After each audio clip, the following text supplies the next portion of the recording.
ರಾಜ್ಯ ಕಾಂಗ್ರೆಸ್ನಲ್ಲಿ ಹೆಚ್ಚಾಗಿರುವ ಬಣ ಬಡಿದಾಟ ಹೈಕಮಾಂಡ್ಗೆ ಅಡಕತ್ತಿರಿಯಲ್ಲಿ ಸಿಲುಕಿದಂತಾಗಿದೆ. ಈ ನಡುವೆ ಎಐಸಿಸಿ ಅಧ್ಯಕ್ಷ ಮಲ್ಲಿಕಾರ್ಜುನ ಖರ್ಗೆ ಬೆಂಗಳೂರಿಗೆ ಬಂದಿದ್ದು ನಾಯಕರು ಖರ್ಗೆ ಭೇಟಿಗಾಗಿ ತಮ್ಮದೇ ದಾಳ ಉರುಳಿಸಿದ್ದಾರೆ. ಸಿಎಂ ಸಿದ್ದರಾಮಯ್ಯ ಕೂಡ ಮಲ್ಲಿಕಾರ್ಜುನ ಖರ್ಗೆ ಅವರನ್ನ ಭೇಟಿ ಮಾಡಿ ಮಾತುಕತೆ ಮಾಡಿದ್ದಾರೆ.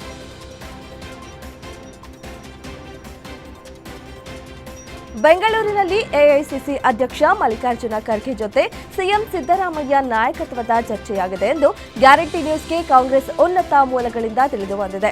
ಈ ಬೆಳವಣಿಗೆ ಪಕ್ಷದ ದೃಷ್ಟಿಯಿಂದ ಸರಿಯಿಲ್ಲ. ಸರ್ಕಾರದ ಮೇಲೂ ಒಳ್ಳೆಯ ಅಭಿಪ್ರಾಯ ಕ್ರಿಯೇಟ್ ಆಗಲ್ಲ. ನನ್ನ ವಿರುದ್ಧ ಗಂಭೀರ ಆರೋಪಗಳಿಲ್ಲ. ಮುಂದಿನ ವಾರ ನಾನು ದೆಹಲಿಗೆ ಬರ್ತೀನಿ. ಕಾಂಗ್ರೆಸ್ ಹೈಕಮಾಂಡ್ ಜೊತೆ ಈ ಬೆಳವಣಿಗೆಗಳ ಬಗ್ಗೆ ಚರ್ಚಿಸ್ತೀನಿ ಎಂದು ಖರ್ಗೆಗೆ ಸಿಎಂ ಸಿದ್ದರಾಮಯ್ಯ ಮಾಹಿತಿ ನೀಡಿದ್ದಾರೆ ಎನ್ನಲಾಗಿದೆ.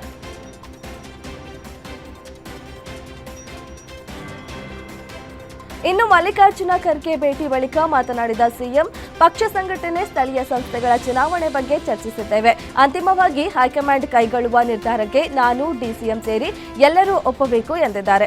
ಯಾವಾಗ ನನ್ನನ್ನು ಕರೆಯುತ್ತಾರೋ ಆಗ ನಾನು ದೆಹಲಿಗೆ ಹೋಗ್ತೇನೆ. ಹೈಕಮಾಂಡ್ ಏನೇ ತೀರ್ಮಾನ ಕೈಗೊಂಡ್ರೂ ಅದರಂತೆ ನಡೆದುಕೊಳ್ಳುವೆ. ನಾನು ಡಲ್ ಆಗಲ್ಲ. ನಾನು ಯಾವಾಗಲೂ ಡಲ್ ಆಗುವ ಪ್ರಶ್ನೆಯೇ ಇಲ್ಲ. ನಾನು ಅತಿಯಾಗಿ ಖುಷಿಯಾಗಿಯೂ ಇರಲ್ಲ ಎಂದಿದ್ದಾರೆ.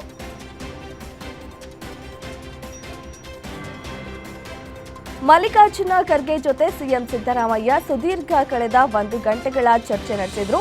ಖರ್ಗೆ ಭೇಟಿ ಬಳಿಕ ಮಾತನಾಡಿದ ಸಿಎಂ ಸಿದ್ದರಾಮಯ್ಯ, ಸೌಹಾರ್ದಯುತವಾಗಿ ಖರ್ಗೆ ಅವರನ್ನ ಭೇಟಿ ಮಾಡಿದ್ದೆ. ಪಕ್ಷ ಸಂಘಟನೆ ಕುರಿತು ಎಐಸಿಸಿ ಅಧ್ಯಕ್ಷರ ಜೊತೆ ಚರ್ಚೆ ನಡೆಸಿದ್ದಾರೆ. ನಾಯಕತ್ವ ಬದಲಾವಣೆ ಬಗ್ಗೆ ಯಾವುದೇ ಚರ್ಚೆಯಾಗಿಲ್ಲ ಎಂದು ಖರ್ಗೆ ಭೇಟಿ ಬಳಿಕ ಸಿಎಂ ಸಿದ್ದರಾಮಯ್ಯ ಹೇಳಿಕೆ ನೀಡಿದರು.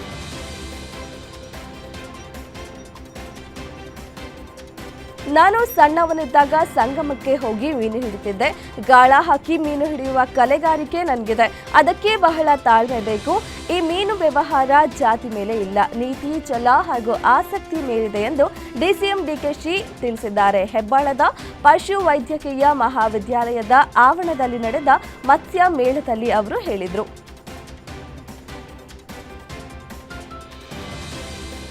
ಕಾಂಗ್ರೆಸ್ನಲ್ಲಿ ನಾಯಕತ್ವ ಫೈಟ್ ಜೋರಾಗಿದೆ. ಇದರ ನಡುವೆ ಶಾಸಕರು ಡಿಕೆ ಪರವಾಗಿ ದೆಹಲಿಯಲ್ಲಿ ಪೆರೇಡ್ ಮಾಡಿದ್ರು. ಇದೇ ವೇಳೆ ಒಂದೇ ಕಲ್ಲಲ್ಲಿ 2 ಹಕ್ಕಿ ಹೊಡೆಯಲು ಕಾಂಗ್ರೆಸ್ ಶಾಸಕರು ಪ್ಲಾನ್ ಮಾಡಿದ್ದಾರೆ. ಡಿಕೆ ಶಿವಕುಮಾರ್ ತಮ್ಮ ಪರವಾಗಿ ಬೆಂಬಲವನ್ನ ಕೋರಲು ಶಾಸಕರನ್ನ ಭೇಟಿ ಮಾಡ್ತಿದ್ರೆ, ಸಿದ್ದು ಬಣದ ಸಚಿವರು ಸಿದ್ದರಾಮಯ್ಯ ಸ್ಥಾನ ಉಳಿಸಲು ಮೀಟಿಂಗ್ ಮೇಲೆ ಮೀಟಿಂಗ್ ಮಾಡ್ತಿದ್ದಾರೆ.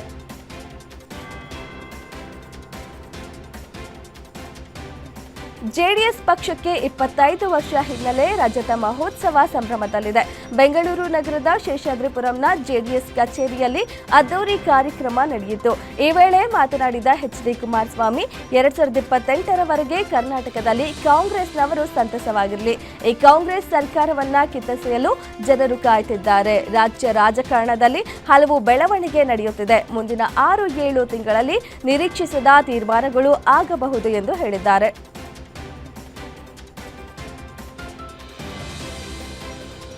ರಾಜ್ಯದಲ್ಲಿ ಅಧಿಕಾರ ಹಸ್ತಾಂತರದ ಫೈಟ್ ಜೋರಾಗಿದೆ. ಈ ಮಧ್ಯೆ ದೆಹಲಿಗೆ ಡಿಕೆಶಿ ಆಪ್ತ ಶಾಸಕರು ತೆರಳಿದ್ದ ವಿಚಾರವಾಗಿ ಮಂಡ್ಯದಲ್ಲಿ ಶಾಸಕ ಗಣಿಗ ರವಿಕುಮಾರ್ ಪ್ರತಿಕ್ರಿಯೆ ನೀಡಿದ್ದಾರೆ. ದೇವರಾಣೆ, ನಾನು ಕೋರ್ಟ್ನಲ್ಲಿ ಕೇಸ್ ಇದ್ದಿದ್ರಿಂದ ದೆಹಲಿಗೆ ಹೋಗಿದ್ದೆ. ಚಲುವರಾಯಸ್ವಾಮಿ ಹಾಗೂ ನಾನು ಒಟ್ಟಿಗೆ ಹೋಗಿದ್ವಿ. ಕೋರ್ಟ್ ಕೇಸ್ ಮುಗಿಸಿ ಹೈಕಮಾಂಡ್ ಭೇಟಿಯಾದ್ವಿ. ಆಗ ಮಂಡ್ಯ ಜಿಲ್ಲೆಗೆ ಮತ್ತೊಂದು ಸಚಿವ ಸ್ಥಾನ ಕೇಳಿದೆ ಎಂದು ಸ್ಪಷ್ಟನೆ ಕೊಟ್ಟರು.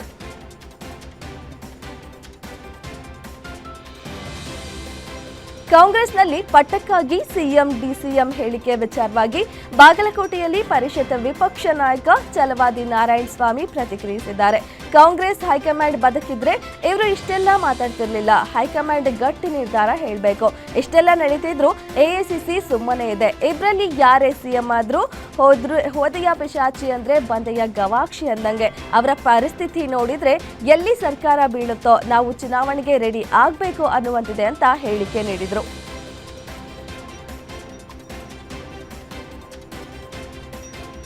ಡಿಸಿಎಂ ಡಿಕೆ ಶಿವಕುಮಾರ್ ಸಿಎಂ ಆಗಲಿ ಎಂದು ಬಾಗಲಕೋಟೆಯ ಜಮಖಂಡಿಯಲ್ಲಿ ಕಾಂಗ್ರೆಸ್ ಕಾರ್ಯಕರ್ತರು ವಿಶೇಷ ಪೂಜೆ ಸಲ್ಲಿಸಿದ್ದಾರೆ. ಕಲ್ಲೋಳಿ ಗ್ರಾಮದ ಶ್ರೀ ವೆಂಕಟರಮಣ ದೇವಸ್ಥಾನದಲ್ಲಿ ದೇವರ ಮುಂದೆ ಡಿಕೆಶಿ ಫೋಟೋ ಇಟ್ಟು ವಿಶೇಷ ಪೂಜೆ ಮಾಡಲಾಗಿದ್ದು, ದೇಗುಲ ಮುಂಭಾಗದಲ್ಲಿ 1001 ತೆಂಗಿನಕಾಯಿ ಒಡೆದು ಜಿಲ್ಲಾ ಯುವ ಘಟಕದ ಅಧ್ಯಕ್ಷ ಕುಮಾರ್ ನೇತೃತ್ವದಲ್ಲಿ ಹರಕೆ ತೀರಿಸಿದ್ದಾರೆ. ಬೆಂಗಳೂರು ನಗರದಲ್ಲಿ ಹಾಡುಹಗಲೇ 7 ಕೋಟಿ 11 ಲಕ್ಷ ರು ದರೋಡೆ ಪ್ರಕರಣಕ್ಕೆ ಸಂಬಂಧಿಸಿದಂತೆ ಇದೀಗ ಮತ್ತೆ ಮೂವರನ್ನ ಸಿದ್ದಾಪುರ ಠಾಣೆ ಪೊಲೀಸರು ಬಂಧಿಸಿದ್ದಾರೆ. ನವೀನ್ ನೆಲ್ಸನ್ ಹಾಗೂ ರವಿ ಬಂಧಿತರಿಂದ 70 ಲಕ್ಷ ರು ಹಣವನ್ನ ವಶಕ್ಕೆ ಪಡೆದಿದ್ದು ಈವರೆಗೆ 6 ಕೋಟಿ 45 ಲಕ್ಷ ರೂಪಾಯಿ ಹಣ ಜಪ್ತಿ ಮಾಡಲಾಗಿದೆ. ಇನ್ನು 67 ಲಕ್ಷ ಹಣ ಪತ್ತೆಯಾಗಬೇಕಿದೆ. ಸದ್ಯ ಆರೋಪಿಗಳನ್ನ ಬೆಂಗಳೂರಿಗೆ ಕರೆತಂದ ಪೊಲೀಸರು ಮತ್ತಿಬ್ಬರಿಗಾಗಿ ಶೋಧ ನಡೆಸಿದ್ದಾರೆ.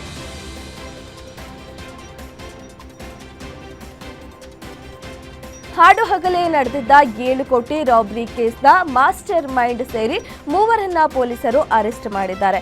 ಆದರೆ ಅಸಲಿ ರಾಬರಿ ಕೋರರು ಇನ್ನೂ ಪತ್ತೆಯಾಗಿಲ್ಲ. ಹಣದ ಸಮೇತ ಎಸ್ಕೇಪ್ ಆಗಿದ್ದವರು ತಪ್ಪಿಸಿಕೊಳ್ಳೋ ಭರದಲ್ಲಿ ಹಣ ಬಿಟ್ಟು ಎಸ್ಕೇಪ್ ಆಗಿದ್ದಾರೆ. 6 ಜನ ರಾಬರಿ ಕೋರರು ಎಸ್ಕೇಪ್ ಆಗಿದ್ದು ಇನ್ನಿಬ್ಬರು ಒಂದೊಂದು ರಾಜ್ಯದಲ್ಲಿ ತಲೆಮರೆಸಿಕೊಂಡಿದ್ದಾರೆ. ಆಂಧ್ರ, ತಮಿಳುನಾಡು, ಕೇರಳ ಅಂತ 3 ರಾಜ್ಯಗಳಲ್ಲಿ ರಾಬರ್ಸ್ಗಾಗಿ ಪೊಲೀಸರ ಹುಡುಕಾಟ ಮುಂದುವರೆದಿದೆ.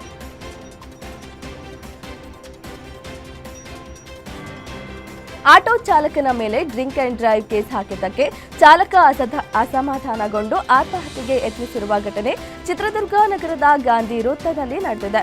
ಆಟೋ ಡ್ರೈವರ್ ತಿಪ್ಪೇಸ್ವಾಮಿ ಪೆಟ್ರೋಲ್ ಸುರಿದುಕೊಂಡು ಬೆಂಕಿ ಹಚ್ಚಿಕೊಂಡು ಆತ್ಮಹತ್ಯೆಗೆ ಯತ್ನಿಸಿದ್ದಾರೆ. ನಾನು ಕೋರ್ಟ್ಗೆ ಫೈನ್ ಕಟ್ತೇನೆ ಎಂದು ಪೊಲೀಸರು ಹಲ್ಲೆ ಮಾಡಿದ್ದಾರೆ. ಪೊಲೀಸರು ನನ್ನ ಮೇಲೆ ದೌರ್ಜನ್ಯ ಮಾಡಿ ಮರ್ಯಾದೆ ತೆಗೆದಿದ್ದಾರೆ. ನನ್ನ ಮರ್ಯಾದೆ ಹೋಗಿದ್ದ ಕಾರಣಕ್ಕೆ ಆತ್ಮಹತ್ಯೆಗೆ ಯತ್ನಿಸುತ್ತಿದ್ದೇನೆ ಎಂದು ಚಾಲಕ ಹೇಳಿದ್ದಾನೆ.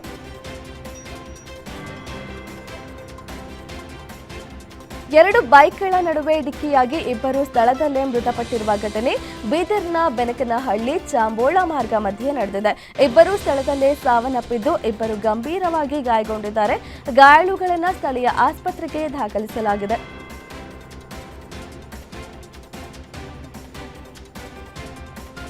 ಬಿಜಿಎಸ್ ಕಾಲೇಜು ಆವರಣದಲ್ಲಿ ಬಾಲಗಂಗಾಧರನಾಥ ಸ್ವಾಮೀಜಿಗಳ ನೆನಪಿಗಾಗಿ ಅದ್ದೂರಿಯಾಗಿ 17ನೇ ಬಿಜಿಎಸ್ ಫೌಂಡರ್ಸ್ ಡೇ ಬಿಜಿಎಸ್ ಉತ್ಸವ ಕಾರ್ಯಕ್ರಮವನ್ನು ಆಯೋಜಿಸಲಾಗಿತ್ತು. ನಿನ್ನೆ ಅದ್ದೂರಿಯಾಗಿ ಆರಂಭಗೊಂಡಿದ್ದ ಕಾರ್ಯಕ್ರಮ 2 ದಿನವೂ ರಂಗೇರಿತು. ಕಾರ್ಯಕ್ರಮದಲ್ಲಿ Nirmalananda Swamiji, Guarantee News MD Shivaswami, Guarantee News CEO Namrata ಉಪಸ್ಥಿತರಿದ್ದರು. ಬಿಜಿಎಸ್ ಉತ್ಸವ ಕಾರ್ಯಕ್ರಮದ ಕೊನೆಯ ದಿನದಲ್ಲಿ ನಾನಾ ರೀತಿಯ ನೃತ್ಯ ಪ್ರದರ್ಶನಗಳನ್ನು ನಡೆಸಲಾಯಿತು.